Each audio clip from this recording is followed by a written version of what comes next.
Welcome to the Jerry Powell Podcast. This is Eric Guadera. This is Alex Smith. And Alex, this is not my office. This is not your office. No. Where are we? We are in the California Medical Facility, and we will ask our guest about that. Yes. What this is. Where are we?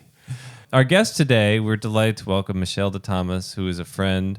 I've known Michele a long time, since the Joint Medical Program. Shout out to the UC Berkeley, UCSF Joint Medical Program. And she is now Chief Medical Executive for the Palliative Care Initiative with the California Correctional Healthcare Services. Did I get that close? That was perfect. That was perfect. Yep. Great. Welcome to the Jerry Powell Podcast, Michele. Thank you for having me. And you're also the medical director of the Hospice unit here. Yep. Through a series of events, I started working as a consultant to the Department of Corrections in around 2006. And I was assigned to the California Medical Facility, and we have a 17-bed inpatient hospice that serves men from throughout the state of California who choose to have comfort-focused treatment at the end of their lives. And it's an incredibly compelling place to work. Lots of closure, reconciliation, forgiveness, peer supports. It's a real moment of humanity inside of a justice system that sometimes doesn't always have that touch. Mm-hmm. So I'm excited because we're going to be interviewing Michele, but we're also going to be interviewing others, including inmate volunteers here, chaplains. Mm-hmm. We got a lot to talk about in this podcast about hospice in prison. But before we do, we always start off with a song request. You got a song request for Alex? I do. Bonnie Raitt was inspired by the work that our peer volunteers do in this space, and it's called Down the Hall. Mm-hmm. So Bonnie Raitt sang a song about hospice in prison? Yeah, so there was in May of 2018, there was an article by Suleika Jawad in the New York Times Magazine. And they spent about 2 weeks in our hospice with us learning about the work that's done. And what she found most compelling was the work of the peer workers. And so the article focuses on the work of these 3 men who were mostly gang involved and did something really bad when they were young. And through the journey of rehabilitation, they became, very different people, and they wanted to give back. And these jobs in our hospice are one of the few places that you can have really meaningful work within the incarcerated setting. So the story of these men giving back and getting to a new place in their lives was very compelling. And so Bonnie read about that story, and it inspired her to write this song. And it won a Grammy. And the album won a Grammy. But yeah. How long ago was this? I don't know, a few years back. A few years? Yeah. Because that article wasn't too long ago. It must have been a few years, right? The article was 2018, but I think Bonnie read the article more recently. And the Grammy was just a couple months ago, actually. Oh, a couple months ago. Yeah. Wow. Okay. Here's a little bit.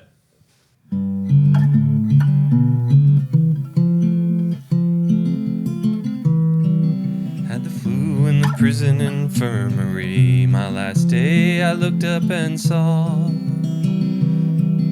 a man wheeled round the corner, and down to skin and bones, that's all. I asked the nurse where he was going. She said, hospice down the hall. He probably won't be in there long. Any day we'll get the call.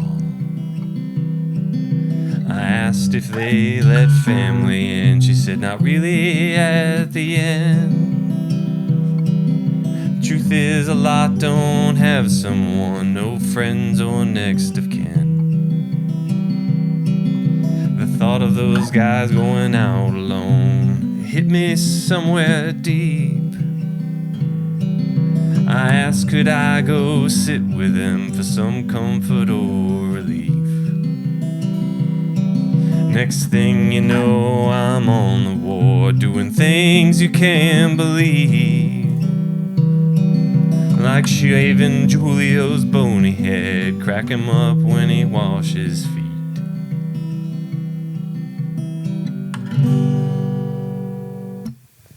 That was lovely. I'm going to just start off, if we can go a little bit back in time, and you can just tell me, how did this all start? Yeah. So, this space grew out of the HIV epidemic. So in the late 80s, there were many people, especially men inside of the prison system, who were dying of HIV. And, at that point, there were signs up, literally said, infectious disease, do not enter, danger. Healthcare staff were afraid of patients with HIV because there wasn't clarity on how it was transmitted. So if healthcare staff are concerned, custodial staff are concerned, the other incarcerated people. So these men were extremely isolated, and they were dying alone. And so Elizabeth Kubler-Ross heard about this situation, and she ended up coming to CMF to visit with some of her volunteers. And that grew into a group of volunteers coming back and at least providing support groups, giving those men a place where they could talk at least. And then from that through, community activists, ACT UP, legislators who felt that there needed to be something done, doctors within CDCR who cared passionately about the HIV population, and others all came together, and we were able to eventually get funding for the 17-bed inpatient hospice. So here we are. And the first year that it was opened, around 94, I think 56 men died of HIV in this building. And it continued for years. But now with the treatment, it's transitioned. So in 2010, there were about 150,000 incarcerated people in California. Those numbers have come down dramatically to about 100,000 at this point. So we've gone from 150 to 100,000. But when we look at people over the age of 55 and older, we had about 11,000 in 2010. And now we have 18,000 people aged 55 and older. Yeah. So that number is really growing. And people are getting life sentences. They're going to get older. They're going to struggle with geriatric conditions, and they're going to need palliative services and eventually end-of-life care. So who we have now are, I have had one case of HIV in 17 years of working here. The person didn't believe in the medications. But now we have older people dying of older people illnesses, cancer, end organ disease, sometimes dementia, things like that. And where do these people that come to this hospice unit, where are they coming from? So they can be men incarcerated anywhere in California. So we have, such a large population of incarcerated people. There's about 33 prisons, the majority of which are for men. Only about 5% of the population is female. So they can be referred by their primary care doctor or, to us. It's by choice, just like in the community. You can choose comfort-focused care, or you can choose to continue chemotherapy.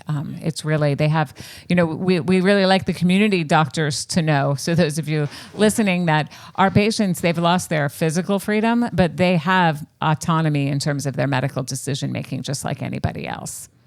And are the regulations similar or different in terms of 6-month prognosis or less should the disease take its usual course, or illnesses that leading to a short prognosis? That's one. And you've already said that the goals have to align. But I wonder if there are differences here with are you allowed some more flexibility, in other words, than you might be in a Medicare regulated hospice facility? Yeah, absolutely. I mean, I have 17 beds for the whole state, so I want to take care of my resource so that I am available when people are in the last few days or weeks of life and really, really need that service. But we do choose people who have less than 6 to 12 months. If somebody wants to continue a medication, and that's sort of the deciding factor for them. With the Medicare, there's restrictions that don't let me allow me that flexibility. And in this system, I actually do have a little bit more flexibility. So that's a plus. So like continuing potentially chemotherapy. Yeah. Dialysis? You guys do dialysis here? So historically, we did do dialysis here. So if somebody was dying of lung cancer, we're not going to make them stop their dialysis. When they built a new prison hospital in Stockton, the dialysis went there. So now it actually is a little bit more challenging because if a patient wanted to come to hospice, they would theoretically give up their dialysis. So in some ways, this is kind of like the VA, where you don't have to follow like Medicare guidelines, but you can actually actively do concurrent care for these individuals. Yep, we have that. I'm going to take another step back, if it's okay. As we walked in here, this is a very big complex that we're in. Can you give our listeners like just a brief visual about or not a visual, I guess, This is all audio right now. Right. What is this complex that we're in? So, I mean, this is a prison, and it feels like a prison. You see more walkers, wheelchairs, some more gray hair than you might expect. But there's about 2,000 men living in this space. It was built in 1955, so it wasn't designed for a geriatric population. It's like a long, I don't know, almost like a quarter-mile centipede with legs, and the legs are the housing units, the medical units, inpatient mental health. We have about 450 inpatient mental health beds. We have about 100 skilled nursing facility type beds for people who need assistance with their activities of daily living, who maybe have significant cognitive impairment and need support.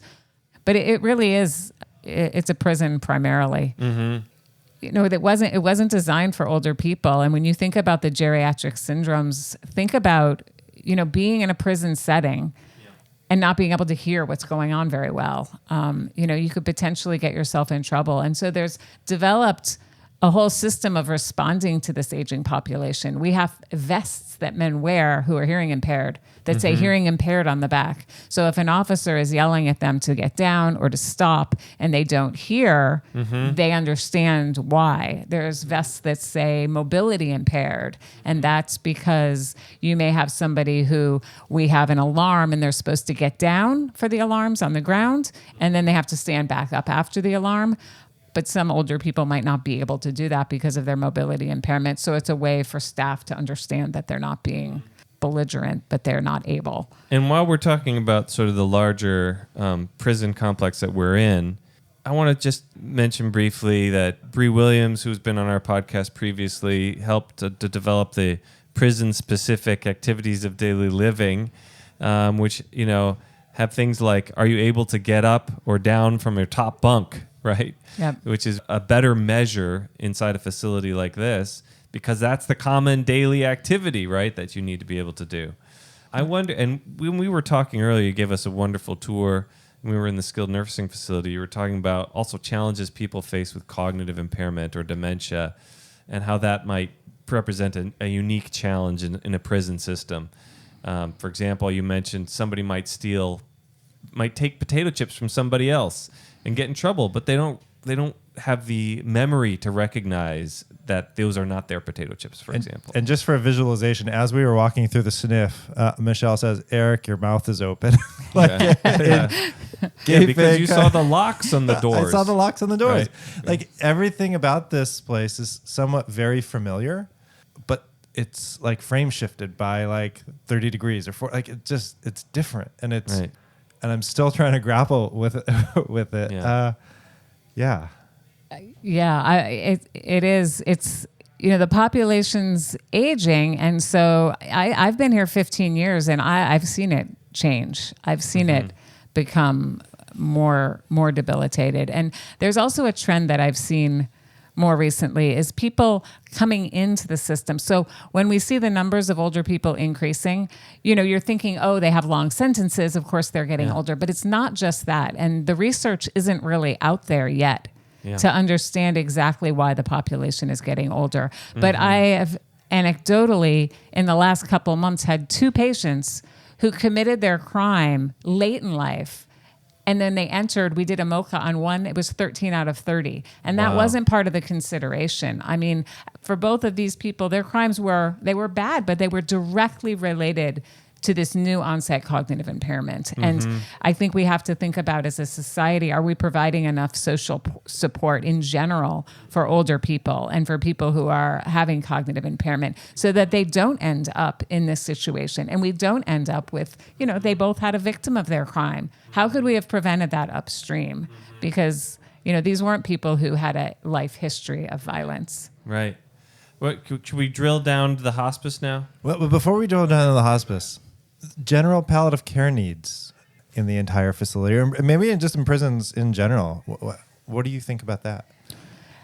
So this year I've been working in this hospice space for a long time, and we have some really best practices. And so my job this year, the last year and a half, has been to take some of those best practices and move them out to other spaces. And great. Some of it's about changing the culture and the way we look at things. I can remember an incident when I first started working here where a demented patient push their food tray, as people with cognitive impairment do. The juice splashed onto the boot of an officer, and that falls under the category of assault. So, you get a rules violation. You get written up for that. And we pushed back against that and explained. But it was some work to get to the place where that was understood that that's part of the person's medical complexity.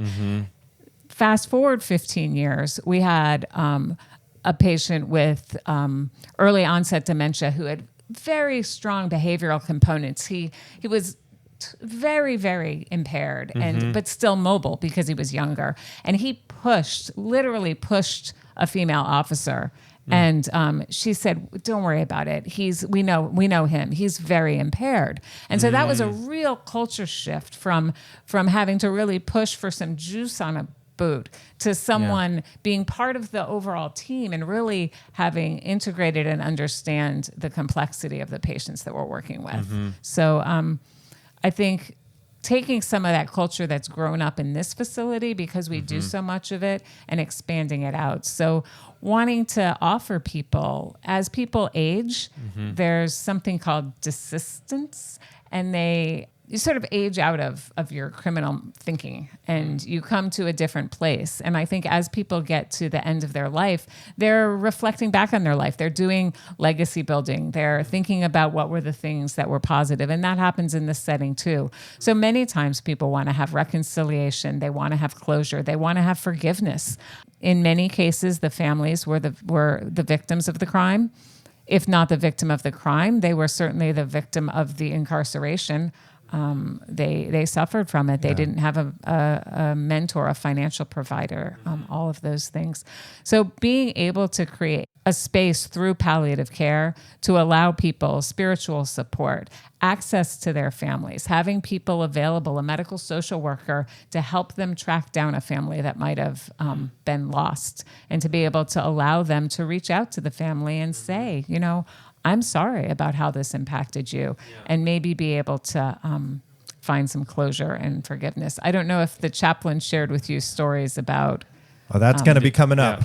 Okay. Right. We're resequencing from the order in which we recorded. No, that's good.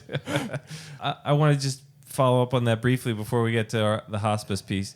What is the current state of palliative care outside of hospice within the California prison system? Are there outpatient palliative care clinicians?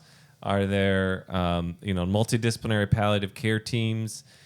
No, I'm seeing some. There's a 30-bed palliative care unit at one other facility. What we've been doing in the last year is really building up a palliative care service for women, because there's less women who are. Overall, there's less women dying. It's hard to have a brick and mortar space for such a small number. Right. And yet they require services. So we're designing a program where it won't matter on what the housing is. It'll be more like a hospitalist service, where you may be living on the main line, but have a diagnosis of cancer, be getting chemotherapy, and really need some of these supportive services, some support in advanced care planning, identifying a surrogate, reaching out and finding correct phone numbers for that person, getting a chaplain to come and visit, getting peer support workers around you so that you can have the emotional support that you need. A naive question. If they're getting things like chemotherapy, what is that? Do they go somewhere else for the chemotherapy? And what does that look like? So people, the patients within the Department of Corrections, there are doctors at every facility. There are clinics. Everybody has a primary care doctor, a primary care nurse, a team. But if the services that they require aren't able to be provided within, they have Health Net as their insurance. So we contract with specialists in the community. If they need an acute hospitalization, they would be hospitalized in a hospital that we contract with. If the community hospital isn't able to provide a service like tertiary care, oncology care, they would get a referral to UCSF or wherever, just like anybody in the community. But, the cost to society is higher because they have to be escorted by an officer. They have to have somebody sitting at their room watching them while they're there. I wanted to ask about, can we turn to the hospice? Yeah. like, what makes this place run? We saw the interdisciplinary team. There's a big team. This is great. It just warmed my heart, and it was so familiar in so many ways. As Eric said, somewhat frame shifted. But I wonder if you could just sort for our listeners sort of paint a picture of who all is here supporting the 17 bed unit. Yeah. So we're hoping to have, as the population ages, we need more of these support people at other places. But right now at our facility, we have a chaplain who's sort of the heart and soul of the program. He provides spiritual support to the patients, to the staff, and to the peer workers. So another big component of this program is just like hospice volunteers in the community. We have hospice volunteers/workers who are peers from the incarcerated population who receive extensive training on how to sit with people, how to communicate, how to listen, how to, protect themselves from the grief and loss that comes from this job. Because, we have 60 to 70 people die every year in this building. And so we want to support those men and staff as well. We have nurses who have extra training in palliative care. We have doctors who we provide training to for this. We have a psychiatrist. We have a dietitian. We have medical social workers who support the patients. And, we really try to serve that hospice mission of serving the patient and the family. And so not all of our patients still have friends or family in the community because they've been incarcerated for so long. But when they do, we really want to bring those people into the story and provide them support as well. What does visitation look like for them? So visitation here is much different than a typical prison visit where you're kind of in a room, you feel watched, there's a lot of restrictions. In this space, it's really normalized. You feel like you walk through that door and you feel like you've come into more of a nursing home. The doors aren't locked. There's a visiting space where you can come and watch a movie with your loved one. They can go into the patient's room, sit on the bed with them, hold their hand. They can stroll out into, we have a beautiful garden space for family. We've had people get married in the garden. We've had baptisms. When children are allowed to come in, there's a lot more exceptions. If we had a patient who was dying and his mother had a history of a felony. And so typically by policy, that person wouldn't come in to a visit. But in this setting, those things will be looked at on a case-by-case basis and almost always approved by the warden so that people can be there with their loved ones. Do people ever leave here alive? Well, certainly. I think even with experts, 10 experts, we're going to have one or two people who outlive the expectations. Yeah. So, it's such a, and it's a little bit even more true in this setting because it is so supportive.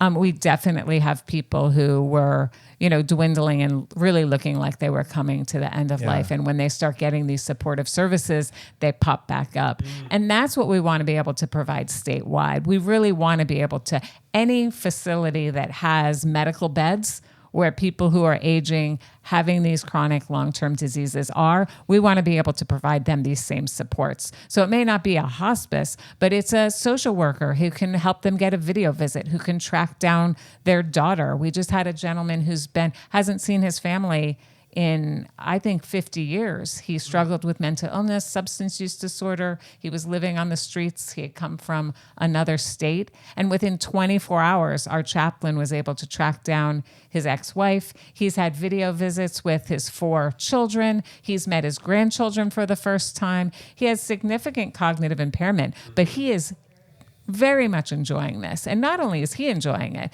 his daughters, who had never had a connection with their father, have had this whole new experience that's really changed their life. Mm-hmm.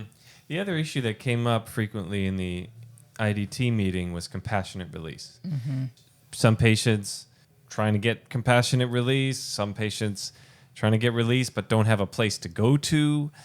Some patients who decided not to be released because that meant that it was easier for family to visit them here than for them to be released. But this is, getting back to your question, Eric, another way that people leave this hospice that doesn't happen in our hospice, for example. I wonder if you could say more about compassionate release, the sort of state of that in general, how you interact with that, and the challenges that you face in helping people obtain compassionate release. Yeah, I mean, I'd say something I've felt really passionately about for decades. And, the legislation has changed, so the laws have changed over the last 15 years. It used to be you had to have less than 6 months prognosis before you could submit somebody, but there were so many hoops to go through. The process took 4 to 6 months, so we almost never got people out before they passed. Now the legislation has changed several times. The criteria are an end-of-life trajectory. So if somebody has metastatic lung cancer and are on palliative chemo, they still have an end-of-life trajectory. So we can move forward earlier. We also all know that doctors are overly optimistic when it comes to these things. So if a doctor says you have less than 6 months, you probably have 2 months. Yeah. So, we were really coming to this really late in the game. So with these changes, along with implementation within CDCR of a tracking tool, so they still have to run through hoops, but now I know I have a tool. I can pull up statewide where people are in this compassionate release process. And if it gets hung up or stopped, we can have an intervention to figure out how to get it back on track. So at this point, some of the hoops have been removed, the timeframes have been expanded, and we're really expediting the process. So I'd say it's about a 2-month process now. It goes from, if they meet medical criteria, it goes directly back to the sentencing court. And then we have open communication with the courts so that we can provide medical information. The problem is you can't even apply for this if you don't have a place to go. Yeah. So unless you have family that's able to, has the resources to bring in a person who's dying at the end of the life, you can't move forward with the process. We heard a lot during the IDT meeting, compassionate release, I guess CR is what the word I was hearing, was brought up a lot. Is there an option of going to, because it sounded like there was an option of going to a skilled nursing facility? No? No, I mean, we have a few nursing homes who, maybe the director has a personal connection to justice-involved individuals and has a reason that they want to be social-minded and accept some of our patients. But there's only a few places, and we have worked really hard to find skilled nursing facilities who are able to not only just accept Medi-Cal, but overcome the stigma of people with a criminal record. So it can be really challenging.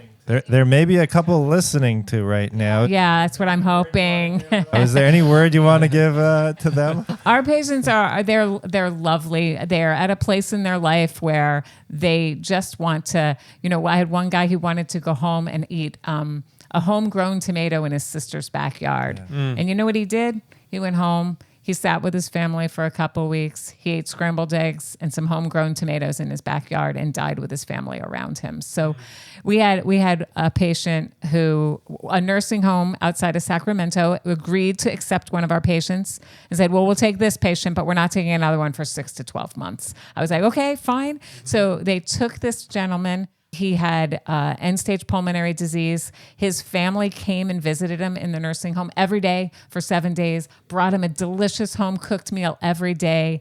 The nursing home was so happy to see the way this family interacted and that they were able to provide that to the family. When he passed, they called me and they said, okay, we have an open bed. You can send somebody else. Wow. So they really understood that they weren't just giving to something to the patient. They were able to give something to this whole family, to his daughters, to his sisters. So when we've gotten people to accept our patients, they find reward and fulfillment as well. I can imagine this is a very rewarding and fulfilling job for you. But before I ask that question, when you think about what's the hardest aspects of this job as a physician, as a medical director, what would that be? I mean, we are talking about compassionate release. It's really hard when people that, as staff, we've gotten to know them over a long period of time. We know their behavior. We know what's inside their hearts. Yeah. And it's hard for a court or a parole board to see that in a, very brief hearing. And sometimes when people end up dying here and have families that really wanted them to be with them at the end of life, that can be disheartening for staff. Yeah. But then we have somebody who we worked really hard to get out, and we get back from the family that he went out, he sat on the couch and watched This Old House and Antique Roadshow with his 13-year-old daughter for the 2 weeks before he died. And we feel like that was great for Mr. K. But to me, that 13-year-old daughter now has a story that doesn't involve my dad died in prison. Her story is I was able to sit with my dad as he died of cancer and be part of his end-of-life experience. I also noticed, so I'm just gonna, we had a chance to hang out with Michele before this interview. As we walk down, is there a name for that long? I'm learning like different names in prison, like Sallyport, which is something I've never heard of before. Did I say that right? You Sallyport? did. Sallyport. Is there a name for that long corridor that we walk down? The main line. The main line. So we're walking down the main line. Like every 15 feet, you were getting stopped by people. One person saying that he was leaving this place. Yep.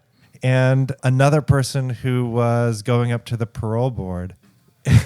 Like, I'm actually just getting emotional thinking about it.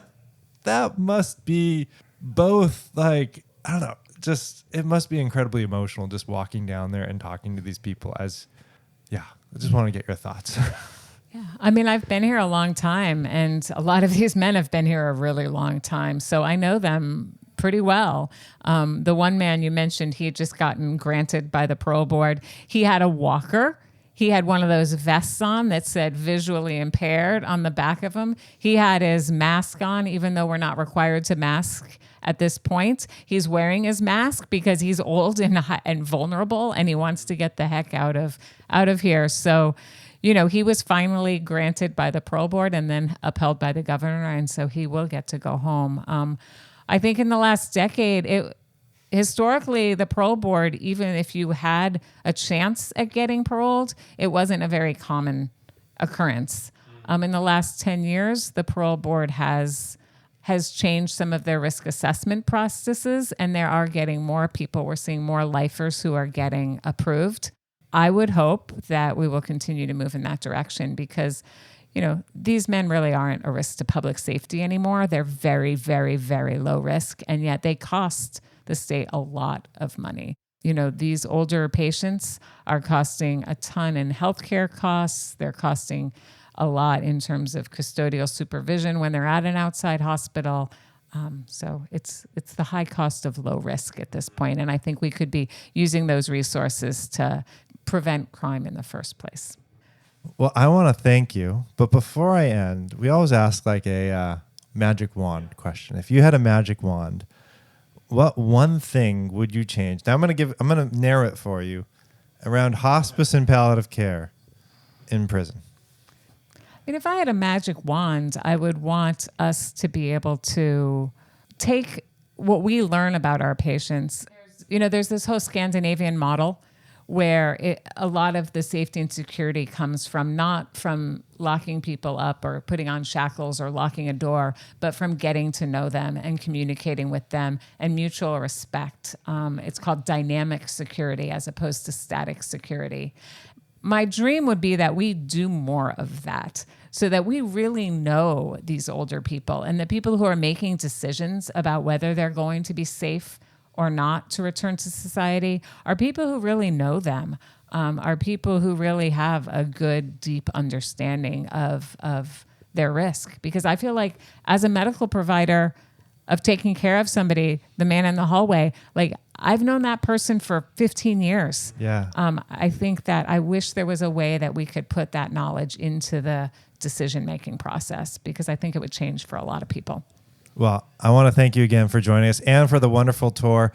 For the folks listening, we will have pictures up on our website so you can see the hospice unit and the garden and links to other things. So check out the website. And we have more coming up. We'll be interviewing chaplain inmates here who volunteer.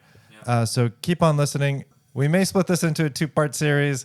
We'll decide about that, but stay tuned. Well, that was a moving, and I learned a lot from Michele. Alex, how about we move on? Who's the next person we interviewed? Our next guest is known as Chaplain Keith, and he's worked at the hospice unit in the prison for the longest time of anybody we interviewed. In fact, he was there around the time that it started during the AIDS epidemic. And we asked him about that. He also, of note, we learned in the interdisciplinary team meeting that we attended beforehand that he is such an integral part of the team and is nearing retirement age that they are trying to manualize Chaplain Keith by creating a series of like 15 modules about his approach to palliative care, hospice chaplaincy. So let's hear his story. Thanks for joining us today. Can I have your name again? My name is Chaplain Keith Knauf. And Keith, is it okay if I call you Keith? Sure. What do you do here in the hospice unit? Well, I'm the chaplain. So I'm the director of pastoral care and work with selecting the pastoral care workers. Those are inmate workers who will provide companionship, spiritual support to all of our patients and make sure that our patients don't die alone unless they want to. I think in my 27 years here, there have only been maybe 2 that really didn't want to have anybody with them when they died. Both of them were Buddhists, and they wanted to be mindful of themselves and not have any interruptions and in that transition. Yeah. But everybody else, they want somebody with them to hold their hand, to be there for them. And how long have you worked here? 27 years. What motivated you to start working here? Well, I had a background as a psych tech and also as an orderly, and I was in the ministry for a while. Little place north of town called Winters, and I'd been there for 7.5 years. And then during the AIDS pandemic, this position opened up, and I thought, well, maybe God might be leading this way. Yeah. And because I worked with the Yolo County Hospice and also with the Yolo County when there were transients that died or they just couldn't identify somebody, I would do the memorial services and be there for the community. So I was like a community pastor. So when this position opened up, I applied and I've been here ever since. You know, the funny thing is we were able to listen into the IDT, and, you know, it's in some ways very, very similar, but in some ways very, very different than what I do in my own hospice work. And I wonder, how do you think it's kind of similar and different from the work that happens like in YOLO Hospice? Well, hospice on the outside, you don't have the custody hoops to jump through. So you can do just about everything here, but you have to do it within the realm of custody and getting the right forms done. And for instance, if there's if you want to donate Bibles or if you want to donate whatever, you know, to the hospice program, you have to fill out five pages of forms. But on the outside, you just donate it. It's not a big deal. So you just get the approval from the administrator. Okay, I want to donate this radio, and okay, fine, bring the radio in, and then it's donated. But here, you got to go through a lot of hoops, get signatures up to the warden to donate anything. And you know, part of it mission sounds like nobody dies alone, right, if they don't want to. I'm guessing that requires a fair amount of volunteer support for that. An incredible amount, yeah. So that's the other thing that's different if you're still talking about differences. Yeah. On the outside, most people die alone. Within the institution, they don't have to die alone because I have a group of 25 pastoral care inmate workers that we've hand-selected, and they make sure that people don't die alone. So they take shifts with the patients. How do you select who goes into that program? There's a 10 to 12 point selection process, and I won't go into all the details of that, but we want to make sure that the inmates are programming well.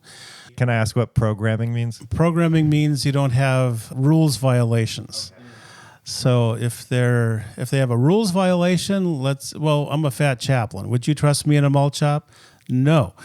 So we have inmates that have some drug backgrounds. Would you trust them in a hospice? Probably not. So if one of the criteria is if they've been drug free for 5 years, then we'll consider them and bring them into the program. If not, well, no, then they'd be denied.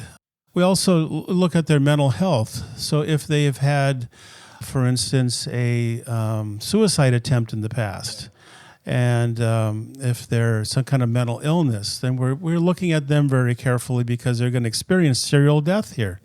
And would this be the right place for them? So there's all these criterias that are custody minded and also psychosocial minded. And I try to balance things out psychospiritually too. So I have Muslims who are in our group, inmate Muslims, and that way they can, when there's a Muslim inmate that passes, they can do the janazah washing ceremony. I have a Jewish inmate who is really good with tahara washing ceremonies at a time of a Jewish passing. We have Native Americans. So I try to balance everything out in terms of their culture, their ethnicity, try to get a good balance so they can have their brothers and spiritual-minded people next to them. Mm-hmm. Is this the notion of the vigil we heard about during the IDT? Yes. Yeah. What is the vigil? A vigil is when a doc thinks that somebody may have 72 hours or less to live, and it's a, as you know, it's a guess. Only God knows. And I love it when the docs are wrong and they live for 3 or 4 weeks or months. But usually the docs have it down pretty good, and they start seeing a decline in their breathing, or their kidneys aren't working. There's some failure, and then at that particular point, we get our hospice pastoral care workers to sit with the patient, and they provide companionship and spiritual support. The family's also contacted at that time. Our social workers and myself, we work really hard to get the families in here to visit, and custody cooperates with all that. And we've had people here visiting who have had warrants out for their arrest, and custody will still let them in, and under supervision, so they can be with their loved one when they die. And they're not arrested when they're visiting. As far as I know, I don't know if they call the sheriff after, but at least they're allowed to come in and visit. That's great. So there are exceptions made around that time. Exceptions are made, yeah. I want to ask you, Keith, about the role of forgiveness, and certainly community chaplains. We've talked with other chaplains on our podcast about the importance of getting your spiritual affairs in order for many people near the end of life. For many people, it's important to get right with God, for example.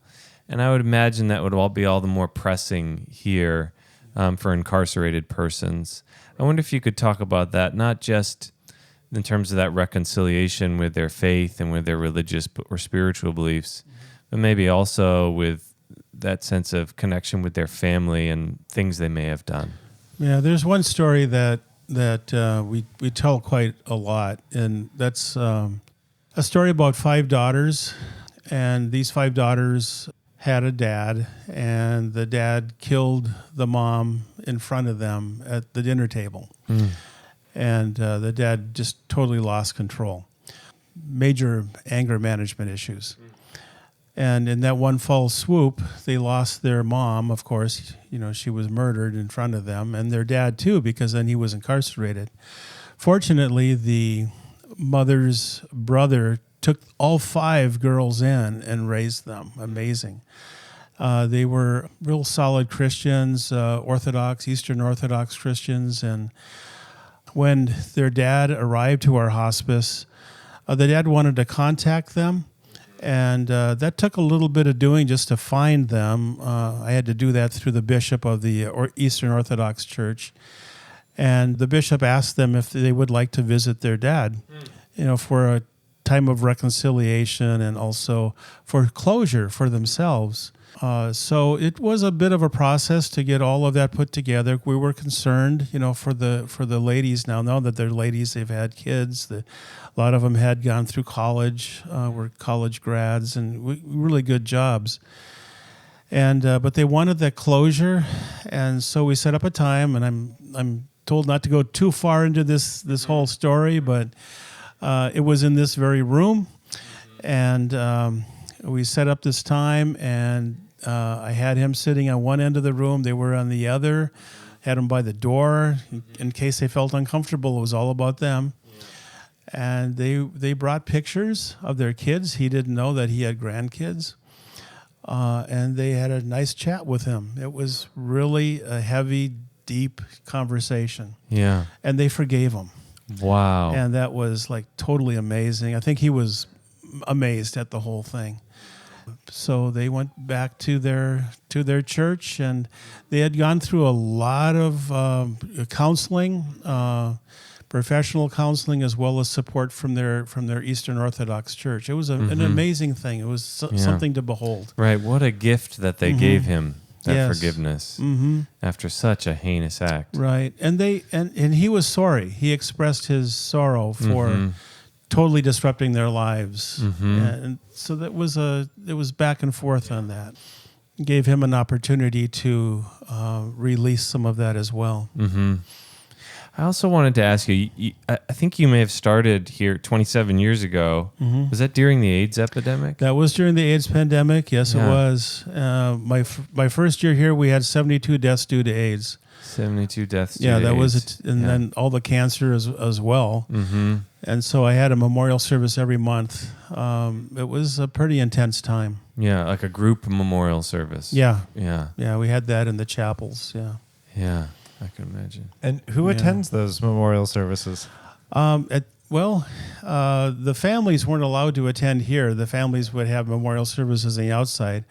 But there's another aspect that a lot of people on the outside don't think about, and that's when you're incarcerated for 20 or 30 years, your family really becomes your fellow inmates that you're housed with. And so the definition of family was broad.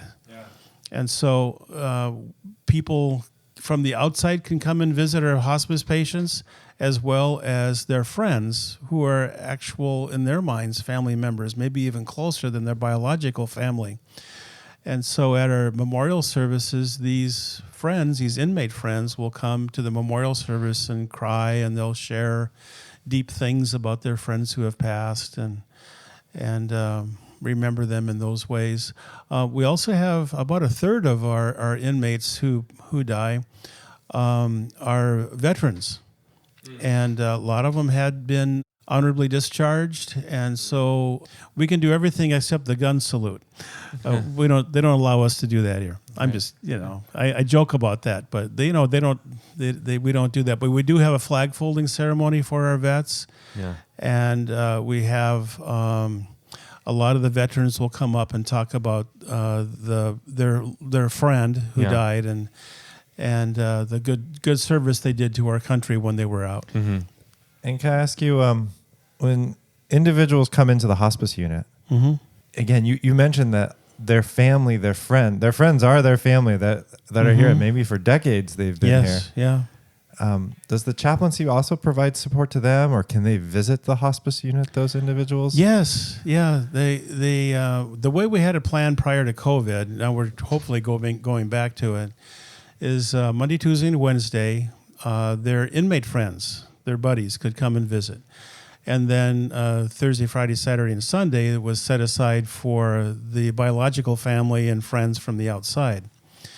That's the way we had it set up. And hopefully we'll be going back to that. And we encourage that. Yeah. So the patient then could have up to 5 close friends come and visit, and they can visit during the week, during those days, Monday through Friday. And it worked out really well.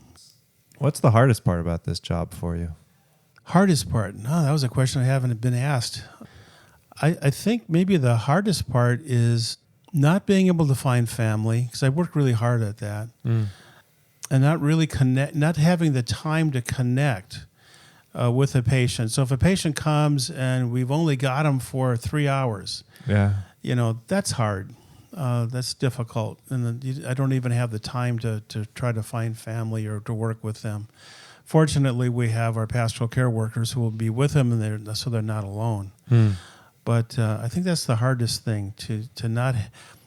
I have a sense of closure too, when they come, and if they give me 3 months, I can get all these things in a row, and there's a sense of fulfillment. But when it's just 3 hours and they're gone, that doesn't give a whole lot of fulfillment. So that's hard. Yeah, that's hard to deal with. Good question though. Thank you. Last question from me.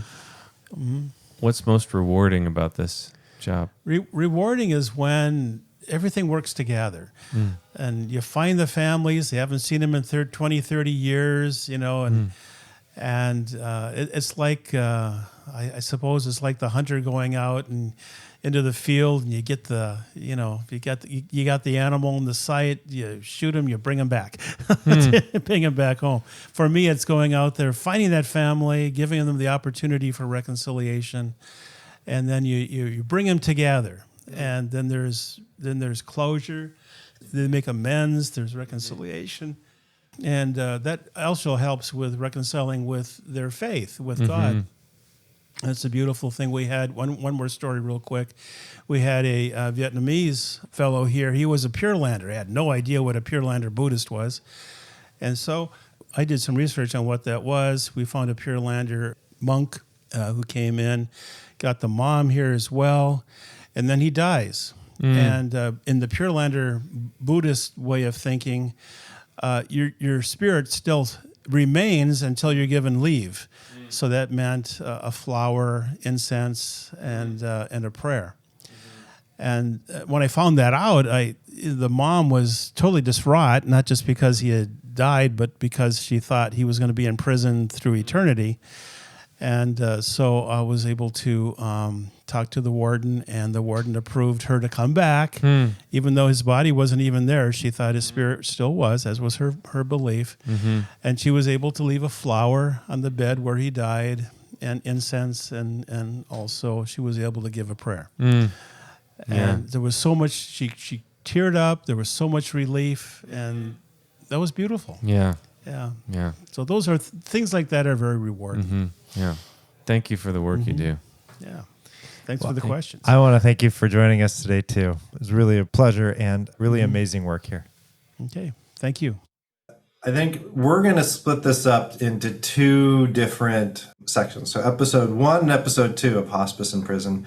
What's coming up in episode 2, just for our listeners to be prepared for next week? So in the first episode, we talked with Michele DiTomas, the chief medical officer, and also the sort of visionary and leader in developing palliative care programs statewide in California prisons, and with Chaplain Keith.